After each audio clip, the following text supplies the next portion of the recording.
पन्ना धाई का त्याग। कैसे एक माँ ने मेवाड़ के राजा को बचाने के लिए अपने ही बेटे का बलिदान दे दिया। मित्रों, कुछ रिश्ते अनमोल होते हैं, जैसे एक माँ का अपने बेटे के साथ रिश्ता।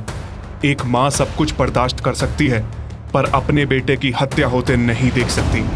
धन्य है हमारा हिंदू समाज, जिसमें ऐसी त्यागी माताएं हैं जिन्होंने समाज के भले के लिए अपने स्वयं के नवजात बच्चों का भी बलिदान दे दिया। ऐसी ही एक कहानी है पन्ना धाई की, जिन्होंने मेवाड़ के होने वाले राजा उदय सिंह को बचाने के लिए अपने बेटे चंदन का बलिदान दे दिया। स्वागत है आपका करम क्लिप्स की नई सीरीज में, जहां हम इतिहास में भुला दिए गए त्याग और तपस्या की कहानियों को दोबारा जीवित करेंगे। मित्रों, उदय सिंह महाराणा संग्राम सिंह के पुत्र थे, जो मेवाड़ के राजघराने के उत्तराधिकारी थे। उदय सिंह नवजात थे, इसीलिए उनकी देख रेख का कर्तव्य सौंपा गया था पन्ना धाई को, जो कि एक धाई के रूप में उनकी देखभाल करती थी। मित्रों, मेवाड़ राजघराने में ऊंच नीच की कोई जगह नहीं थी। उदाहरण के लिए मेवाड़ के महाराणा वनवासी भीलों के साथ मिलकर मुसलमानों से लड़ते थे। इसका प्रमाण आपको ये मेवाड़ के ध्वज पे बना इंसिग्निया दे देगा, जिसमें एक तरफ महाराणा है तो दूसरी तरफ भील भी हैं। इसी प्रकार से पन्ना धाई भी गुर्जर समाज से आने वाली महिला थी, जिन्होंने मेवाड़ के होने वाले महाराणा को अपना दूध पिलाया था।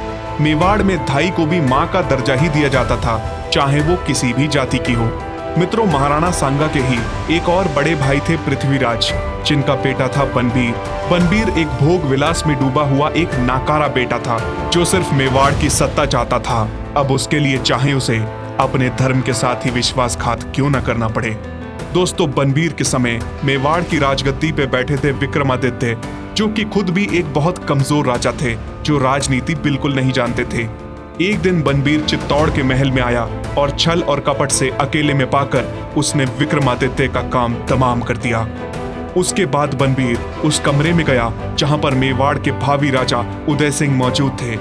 मित्रों, यहाँ आपको ये भी बता दें कि पन्ना का अपना एक बेटा भी था, जो कि उदय सिंह जितना ही था। उसका नाम था चंदन। जब पन्ना धाई को बनबीर के आने की खबर मिली, तो उसने चालाकी से उदय सिंह के शाही पालने में चंदन को लिटा दिया और उदय सिंह को चंदन के कपड़े पहनाकर अपने पास बिस्तर पे लिटा लिया। जैसे ही बनबीर कमरे में आया, वो उसी उदय सिंह के पालने की तरफ गया, जहां उदय सिंह नहीं बल्कि चंदन लेटा हुआ था। बनबीर ने अपनी तलवार निकाली और पन्ना के सामने ही उसके बेटे चंदन के टुकड़े टुकड़े कर दिए। इतना सब देखने के बाद भी पन्ना अपनी हिम्मत नहीं हारी और वो उदय उदय चिल्लाने लगी, जिससे बनबीर को यकीन हो जाए कि उसने जिसे मारा है वो उदय सिंह ही है। बनबीर के जाने के बाद पन्ना ने अपने हाथों से अपने बेटे का अंतिम संस्कार किया और बिना किसी को बताए उदय सिंह को लेकर कुंभलगढ़ चली गई। कुंभलगढ़ का दायित्व संभाल रहे थे आशापुरा महेश्वरी, जिनको स्वयं महाराणा सांगा ने ही नियुक्त किया था। महेश्वरी ने उदय सिंह को सही समय आने तक अपने पास रखा और सही समय आने पर मेवाड़ के सामंतों को बता दिया कि मेवाड़ के महाराणा अभी उनके पास सुरक्षित हैं। उदय सिंह जब बड़े हुए तो उन्होंने अपने सामंतों के साथ बनबीर पर हमला किया और मावली के युद्ध में उसे मार डाला।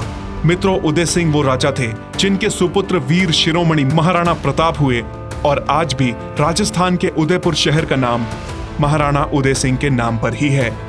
मित्रों, पन्ना धाई का उदय सिंह को महेश्वरी को सौंपने के बाद क्या हुआ, ये तो कोई नहीं जानता। कुछ इतिहासकारों का मानना है कि उन्होंने अपना शेष जीवन अपने गुर्जर समाज के साथ ही व्यतीत किया। मित्रों, सोचिए, अगर पन्ना ने अपने बेटे चंदन का त्याग ना किया होता तो शायद उदय सिंह कभी बच ही नहीं पाते, और अगर उदय सिंह नहीं बचते तो महाराणा प्रताप का जन्म ही नहीं होता और शायद हम आज हिंदू ना होकर मुसलमान होते। त्याग की ऐसी और कहानियां सुनने के लिए आप इसी क्षण हमारे चैनल को सब्सक्राइब अवश्य कीजिए, और अगर हमारा समर्पण आपको आकर्षक लगता है तो वीडियो को लाइक और शेयर भी कर दीजिएगा। हर हर महादेव।